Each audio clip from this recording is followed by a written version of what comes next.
Welcome to our webinar on technology in the kitchen. And we've compiled a survey together that's allowed us to get a snapshot of current situation across several different areas within the hospitality sector. On the screen just now, you can see some of the areas that we've covered and some of the people that have actually collated the information from to give us a sort of broad overview of what we look at across our arena. The webinar should take roughly about 20 to 30 minutes. And we're going to have a Q&A session at the end. If there is any chat, please use the chat box at the bottom right-hand side of the panel that you've got. So from all the sector that we covered, we first of all looked at three different areas. We looked at allergen management, cost control, and wastage in the kitchen. We asked several questions to get an overview of what we're looking at. And we're typically looking at the concept of, do you use manual processes or do you use technology within the kitchen to allow you to gain accuracy and speed up the process of that information getting to your staff?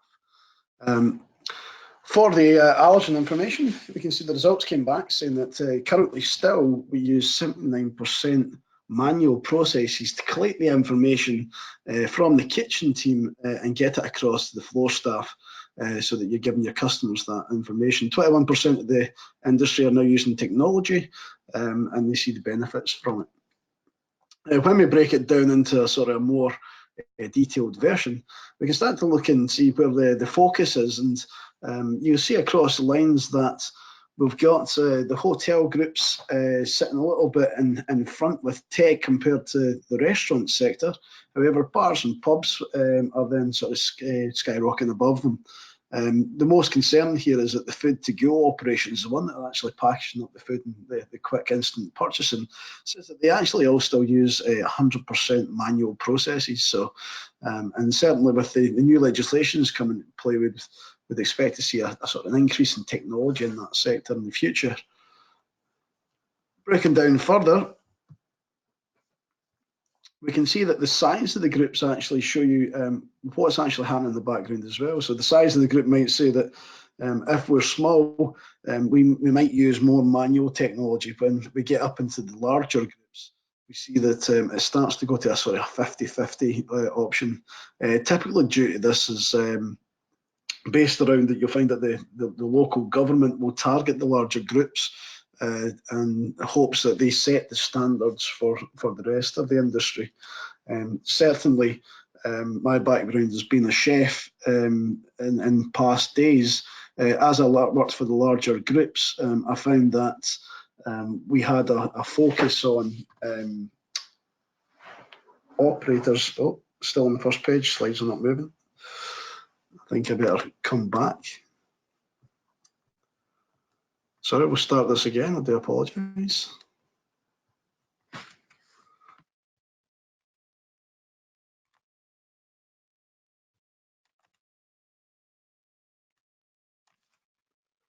So I do apologise. Can you see that now, Lee?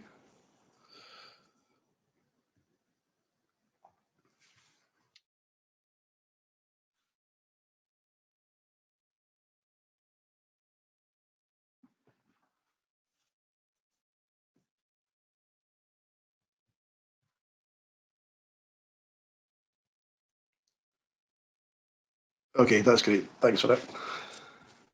Okay, just a slight technical glitch as technology comes to pass. There we go. So I'll go back and we can see that where we looked was the different hospitality sectors. We've got hotels, restaurants, and bars, pubs, food to go, as well as chefs, general managers, finance team, and so forth. And like I was saying in the my previous past, I was once a chef. And used to use technology to gain the information for allergen control and use technology for cost control. Now this is why hopefully the words resonate as we go through this and certainly share some of my experiences. As we can see, the allergen management side, as we can see on the screen just now, you're looking at the 79% of the industry still using manual processes, 21% still are now using technology, as we said earlier on. And again, when we look at that on the screen, we can then see that the hotel, restaurant, bar, pubs, cafe, and food to go is the areas that we focused on. With the hotel industry being 29% is tech, the restaurants 26% is tech. So, and then the bar and pub, which you can see is 44% tech. So you can see that they're striving forward. Cafes and food to go, typically the smaller operators in the business, would potentially struggle to gain that information as a technology. Potentially it was out with their bandwidth maybe. And we can see across here that we've got 1 to 5 sites through to 50 plus sites, 50 plus sites being the one that's typically using the most of the technology-based systems. And we do hear across from many different suppliers and different operators that there are actually still many manual processes in place, meaning that the industry is still stuck on the pen and paper operator and taking the FSA's information and the back of packaging and labels, for example. We also seen from this list that 48% of the operators are concerned on how they handle allergens. And then 47% are saying that they also are confident that the information that they get to their customers is accurate and correct. Obviously, this is contradictory on what we just saw earlier on, saying that most are still using manual processes. So the accuracy of what you're saying is coming from your chef team, your business levels, the business of a pass, for example, to get that information into the right area and get it across to your customers.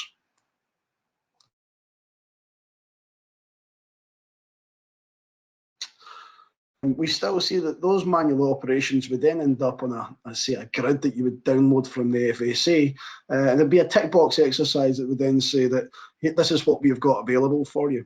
It potentially could be on a handheld device, tablet, for example, and then presented as a PDF. Or we could generally find that the waiting staff pop into the kitchen and ask the nearest available chef to give them that level of detail. Now, that's not always going to be accurate unless you've got someone that's maybe compiled that information in the past. I have seen waiting staff asking kitchen porters for allergen information and worryingly getting answers for it. And then again, we come back into the allergen champions in your business. If you then sort of look towards someone that actually knows what they're talking about, are they always going to be available? And will they have the information at the time, or will they have to do a little bit digging about? So you might not always get the information to the customer on a retrospective time frame to actually get the order through to the kitchen.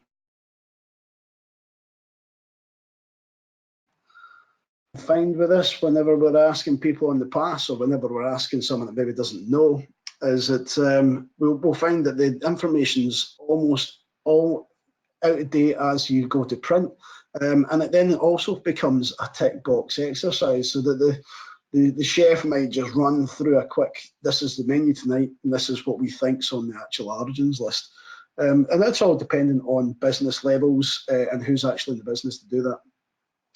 The other problem that you're going to have is the miscommunication coming from the team themselves, as I say, with the kitchen porter, for example. And then the waiting staff then hold that as correct, and they head back to the customer with confidence that they've got the right information. It also shows you in the background that if you do present a customer with, say, a ratty bit of paper saying that this is our allergen list for our ongoing menu, it just shows a level of poor show, and it shows that you're potentially not investing the time and effort for the customers to really gain that confidence that you've got the right information. So, and then that also produces your level of inconsistency.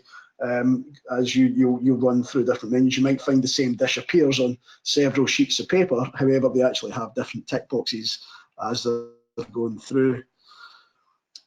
So in the background of all this, I suppose when we put our tick boxes together and we know what each dish is producing, and we've seen that 48% of those operators were actually confident that is the right information. 47% was the confident in the right information getting across to them.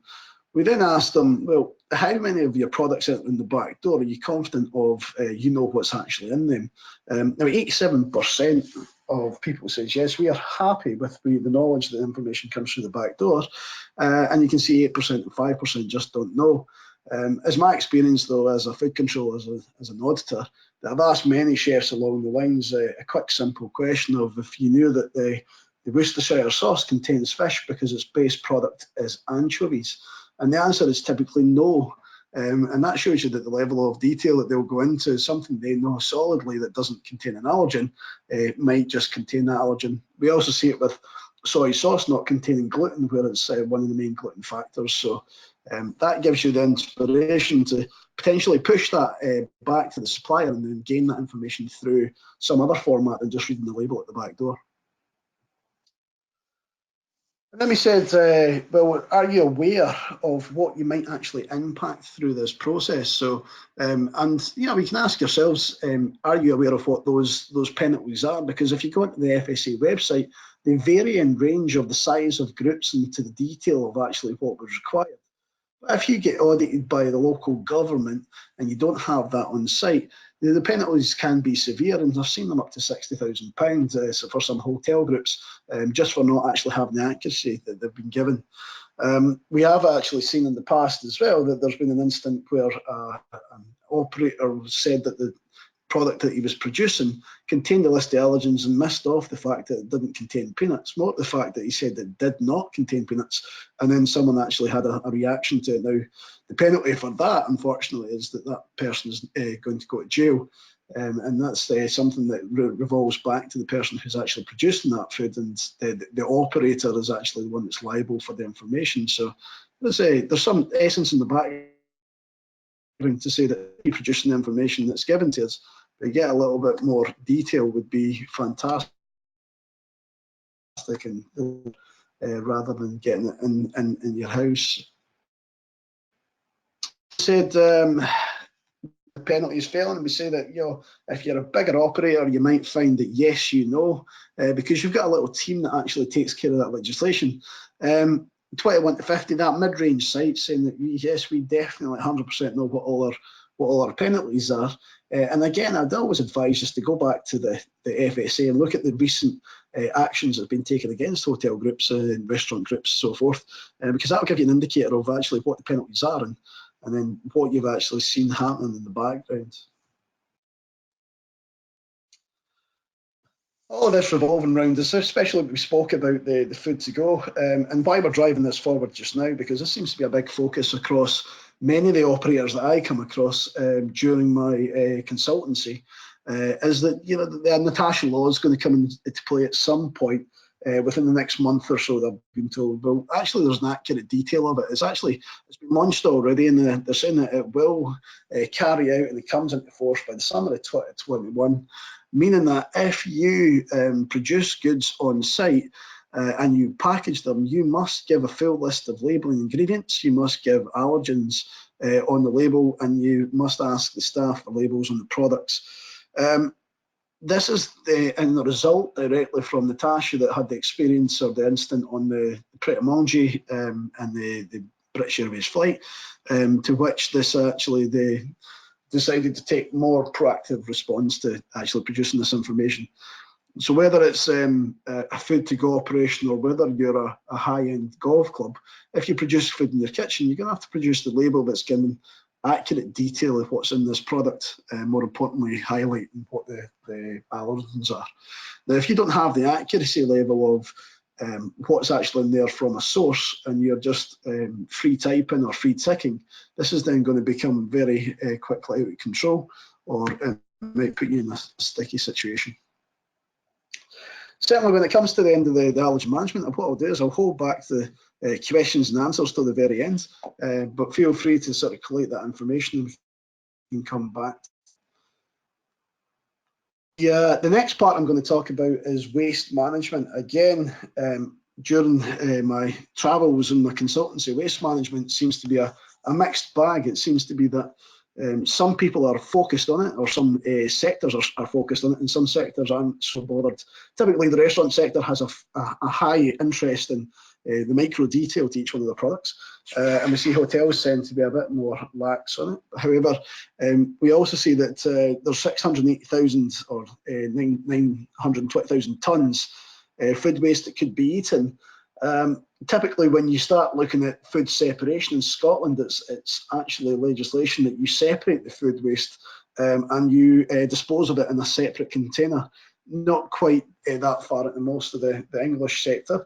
But we do see some of the hotel groups making a big focus on that, and then they track their waste through waste collectors and allow that waste collector to then give analytics on what was collected, hence the reason how we know that the 920,000 tonnes are being produced. And if you're producing 920,000 tonnes of edible food, what impact has that got on your business? And across the UK, we can see that's 2.5 billion worth of revenue that could have been in a till. So certainly if you analysed it in your own business, for every pound that you make, it's a £5 missing for your till, or every pound you waste, sorry, it's £5 missing for your till. So we tend to, in my last operation, we tend to split out the production waste and the plate waste and start to analyse even further detail to what we can actually reduce or what we can actually be a bit more proactive around. With that, we said, do you know how much food has been wasted within your business? Now, you're 58% are saying we're happy, we already know this. But if you were to report it accurately, would you actually be 100% confident that you were aware of what was going through? And then 41% says, no, you don't have a clue, and 22% says, don't even know what it is. So from this, it then says, we've still got a mix in the business that says, are we aware of what the cost impact is for overproduction, over-ordering, and then what actually does that look like in revenue streams? From there, it says across the sector, who's the best at it? And typically the bar and the pubs again are sitting there saying, well, we've actually got the tightest lines. So this is us. We watch or monitor our waste, as well as when we saw it earlier on with the allergen control. And we can see that the food to go also actually strive in this area where the hotels tend to fall behind. In my experience, that's probably accurate, to be honest. It's quite difficult to monitor waste as well. So whether you waste it by plate through the EPOS, whether you waste it at point of production, or whether you gather the information as it's collected by the refuse collection agent, it's quite a difficult operation, and if not done before, probably needs a little bit of guidance on how that actually looks in your business.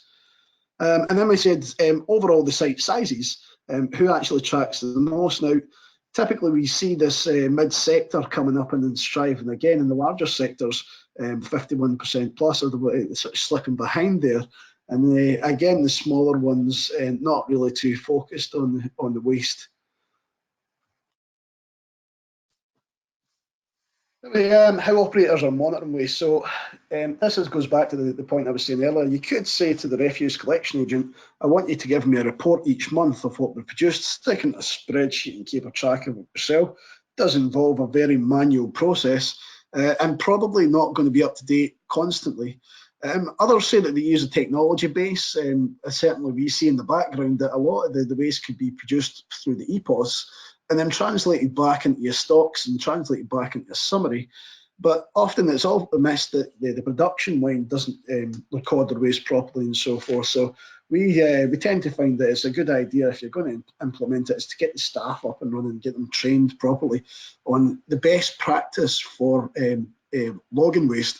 And we certainly see that you should never penalise for wastage either, on the basis of people just don't record it because they don't want to be punished.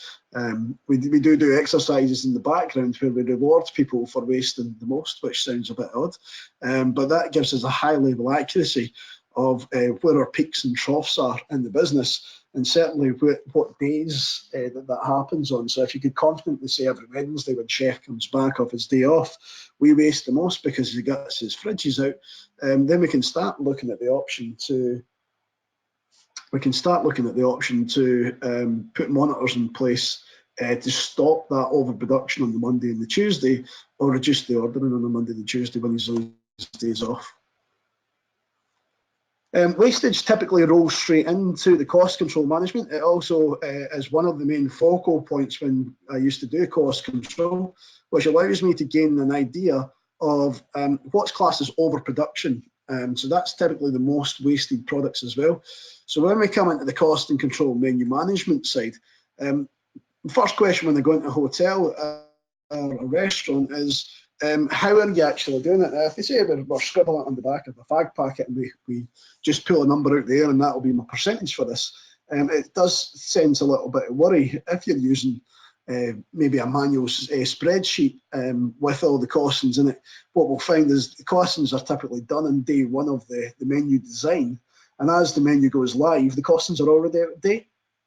And we then see that into 6 months into the menu, we're still using the costs that were produced on day one of the design, which has no relevance at all to the menu. So we see these manual processes getting created to make sure the menu will generate a profit.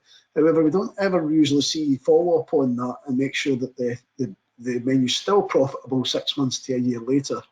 And we can see off the results of this that 59% of the businesses are actually still manually costing their menus, meaning that out-of-date data is already sitting there. 41% of it's using tech, and certainly from a tech company, we are seeing more and more influence getting pulled through into the menu management side, not only for allergen control and nutrition control, but we're also seeing it as if we want to predict a menu mix into the future, kind of what does that look like, and then how does that actually look once we go live. So monitoring profit margins at the background of the whole line as well is once we've actually designed the menu, how do we actually gauge what we're selling, and how do we produce that theoretical mix that allows us to then say, okay, we've budgeted for 70%, we could have made a 71% yield, we made a 69%. Where's that missing 2%, and how do I drill down into that information? Now, if you're doing it manually, which 42% of the teams are, they're then going to be at that information for quite some time. But we're seeing that 58% of the market share that's using that technology is allowing them to actually gain that information quite quickly. So whether it's a manual process or whether it's technical technology, you still want to be able to track the life cycle of the menu structure and make sure that you're hitting your most profitable option. When you break it down further to look at it, we then see that the restaurant groups and the bar and pub groups typically take the leads in these sectors, and they do sort of a micromanagement look at it. But hotels with a variable food offering, you normally find that costing dishes is quite difficult, especially when it comes to things like buffets and so forth. But certainly the technology in the background then gives you that aspect of theoretical averages as well. So quite difficult to produce on a manual spreadsheet, but certainly still achievable. Food to go, and absolutely no technology to look at the profitability at all. And certainly something that was probably the most at harm in this stage, are the susceptible to opening and shutting their doors quite quickly if they've not got their costings in place. And again, you can see across the line that tech is thriving inside that sort of mid-range to that higher end units as well. And the 1 to 5 units, typically, they've got little sites so we can do it ourselves. Unfortunately, these are the sites that typically come and go throughout the businesses. So, and again, we normally see that technology installed into these sort of smaller end sites increase the profitability quite dramatically, just giving you that upfront look at how the dishes are performing and making those instant changes to dishes that aren't, so that your profitability is quite high as well. Now, I could go on at least another 20 to 30 minutes talking about the process. I'll just go back to that screen. I've just clicked out, sorry. But basically, what we're going to do is we've collated all this information into one sort of summary sheet, and we're going to be sending the white paper out over the next coming days. Now, obviously, there's quite a vast variety of information in the talk that I've given today, and certainly my knowledge and my experience in the background says that we can advise and consult on pretty much any of the areas we've covered. But this should give a good overview of what the industries, where we're currently sitting in the industry at the moment. What I'm going to do is I'm going to open up for a couple of questions sitting in the background, and we can I'll just unmute everybody.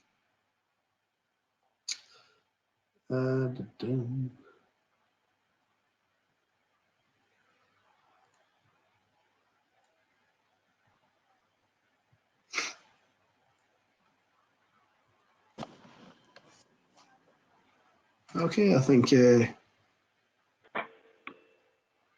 unmute. Okay, so I think I've clicked everyone on mute. Is there any questions that we've got about what was discussed there just now, or are you quite happy about what we've said? Or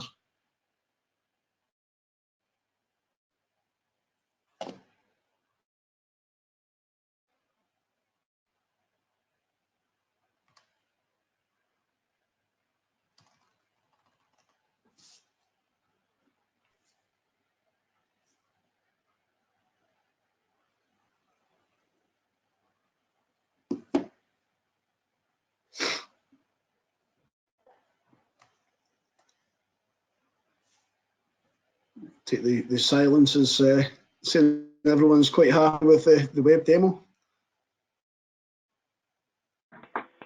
Yeah, it's really good. It's quite eye-opening. Thanks very much. I think across the board, we find more and more people are saying that we never actually focused on that before, but if we can drag back our wastage by 3 or 4% or across the group, then what does that look profitable-wise? So certainly something to look at. And your cost control element attached to that as well says that we should really be building waste into each one of our dish costs that maybe chefs have not actually looked at in the past.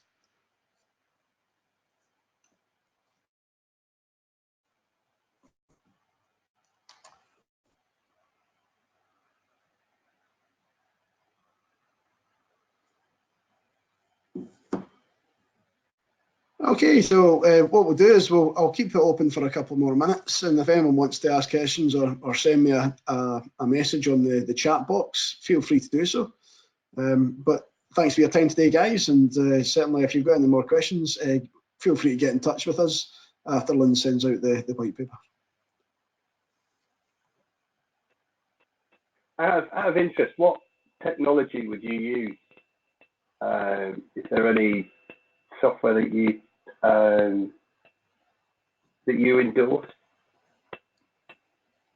Yeah, so certainly I've used Procure Wizard now for the best part of 8 years as chef and operator. And Procure Wizard gives a link back to the supplier, which allows you to instantly see allergen information directly on the dishes. They're actually forced to upload the allergens from the purchasers, which means that you get a report to say that all the pricing set in the background is also then updated live as well. So we can run menu mixes at any given time and see what our current costings look like theoretically. So it's quite a powerful tool. There are several other softwares out there that do something similar, but we normally find that they're quite manual. So you still have to update it yourself. It still gives you that sort of technological sort of breakdown, instant updates on pricing and so forth. But certainly the one that I've used in the past is Procure Wizard. And with that Procure Wizard, if you've got it all set up, you write your menu on it, would it then print allergen labels? We've never done that in the past. If you were to pull it off, you can pull off an allergen matrix. And I think there's a quick label system that they're looking at the moment that will then allow that to go, this is the menu, this is the label that's associated to it, and then go ahead and click print. But certainly worth following up afterwards about. That's good.